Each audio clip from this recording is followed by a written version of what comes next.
Hello students, welcome to my channel bio simplified.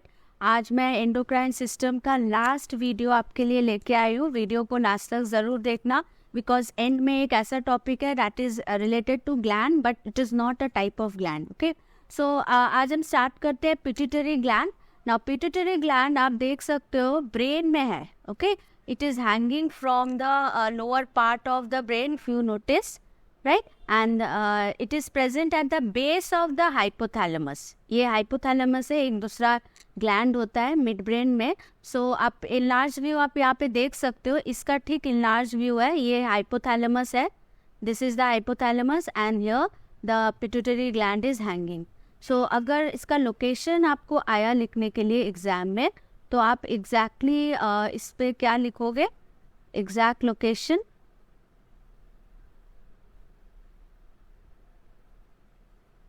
exact location, base of midbrain below hypothalamus। ठीक है, ये हो गया exact location.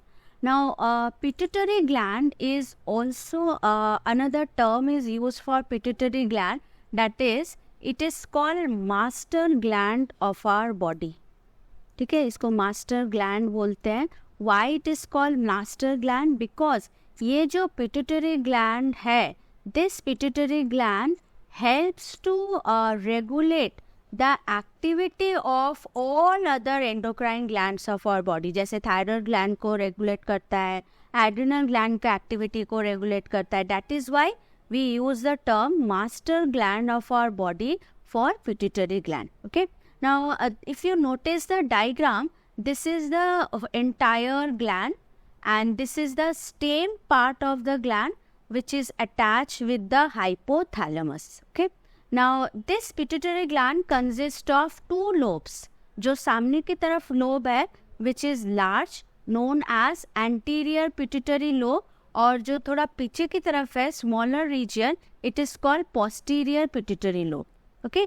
And these lobes are connected with the help of this stalk with the hypothalamus. Clear? Now let us see what are the hormones released by anterior pituitary gland. It releases growth hormone, thyroid stimulating hormone, gonad stimulating hormone and adrenocorticotropic hormone. और जो medulla से निकलता है जो hormone, वो है vasopressin और oxytocin. तो ये सारे नाम और उसके फंक्शन आपको पढ़ने होंगे according to your syllabus. Now let us start with the hormones released by anterior pituitary is the growth hormone or somatotropin hormone, abbreviated as GH। जैसे नाम है growth hormone वैसे फंक्शन भी है, it is required for normal growth of the body। Clear? Then number 2 is thyroid stimulating hormone, abbreviated as TSH।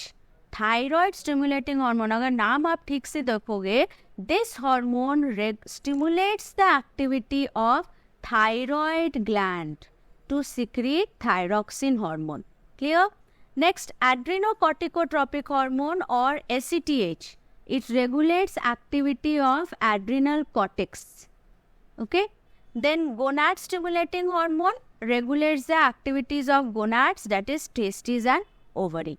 अगर आप ये सारे हार्मोन्स के फंक्शन को ठीक से पढ़ोगे तो आपको समझ में आएगा जितने ये सारे हार्मोन्स है release by pituitary anterior pituitary gland, they are regulating the activity of other endocrine gland. जैसे TSH regulating the activity of thyroid gland, ACTH regulating activity of adrenal cortex, right? So this type of hormones are known as tropic hormones. The term used for them is tropic hormones। okay, so इसका definition आप पढ़ोगे, इसका very important। now let us see what are the disorders which are caused due to the hyper and hyposecretion of the hormones released by anterior pituitary। सबसे पहले आ जाते हैं hyposecretion of growth hormone।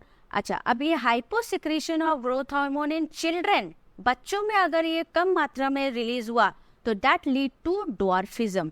डॉर्फिज्म क्या होता है, बच्चों का हाइट नहीं बढ़ेगा, ग्रोथ नहीं होगा, तो वो थोड़ा हाइट उनका कम होगा, ठीक है, रिड्यूस्ड ग्रोथ। क्लियर? अगर ग्रोथ हार्मोन का सिक्रीशन ज्यादा हुआ बच्चों में तो क्या होगा, ओवर ग्रोथ होगा, बहुत ज्यादा ग्रोथ होगा beyond normal, so that disorder is known as gigantism. But ये भी देखा गया है कि ग्रोथ हार्मोन का ओवर सिक्रीशन एडल्ट्स में भी होता है कभी कभी, ठीक है। तो अगर एडल्ट्स में होगा तो अचानक से हाइट नहीं बढ़ेगा, उनके कुछ बॉडी पार्ट्स या फिर बोन्स का ओवर ग्रोथ होगा, extra growth of bones take place, face, large nose, thick lips, and this disorder is known as acromegaly. Clear? So hypersecretion in children causes gigantism, but hypersecretion of growth hormone in adult causes acromegaly. जब भी question आए name the disease cause due to hypersecretion of growth hormone, आप please notice करें कि उसमें children लिखा है या फिर एडल्ट्स लिखा है, तभी accordingly you have to answer. Now moving on to hormones released by posterior pituitary gland. यहाँ से दो मेन हॉर्मोन्स आपको पढ़ने होंगे, एक है vasopressin, also known as anti-diuretic hormone, and it is abbreviated as ADH. Clear? Now इसका काम क्या है? ADH का काम है कि आप लोग ने एक्सक्रीटरी सिस्टम थोड़ा बहुत आइडिया होगा, एक्सक्रीटरी सिस्टम में kidney play very important role to remove the urine from the body. So urine जो निकलता है दैट कंटेन्स वाटर, तो वाटर तो अगर कंटिन्यूसली बॉडी से निकलेगा तो बॉडी में डिहाइड्रेशन होगा. So to prevent the excessive loss of water, this ADH hormone will help in reabsorption of water again into the blood, so that reduces volume of urine. अभी मान लीजिए ये ADH का सिक्रीशन कम है body में, vasopressin बहुत कम मात्रा में निकल रहा है, हाइपोसिक्रीशन ऑफ ADH जिसको बोलते हैं, तो इससे क्या होगा, वाटर ठीक से रीअब्जॉर्ब नहीं होगा, राइट. सो यूरिन के थ्रू ज़्यादा से ज़्यादा वाटर निकलेगा, that results in large volume of urine, and this disorder is known as diabetes insipidus. Girls, students, do not get confused with diabetes mellitus and diabetes insipidus. Diabetes insipidus is caused due to hyposecretion of ADH, but diabetes mellitus is caused due to hyposecretion of insulin. In diabetes mellitus patient, glucose appears in urine, but in case of diabetes insipidus, no glucose is found in urine. Only volume of urine increases due to loss of excessive water. Okay.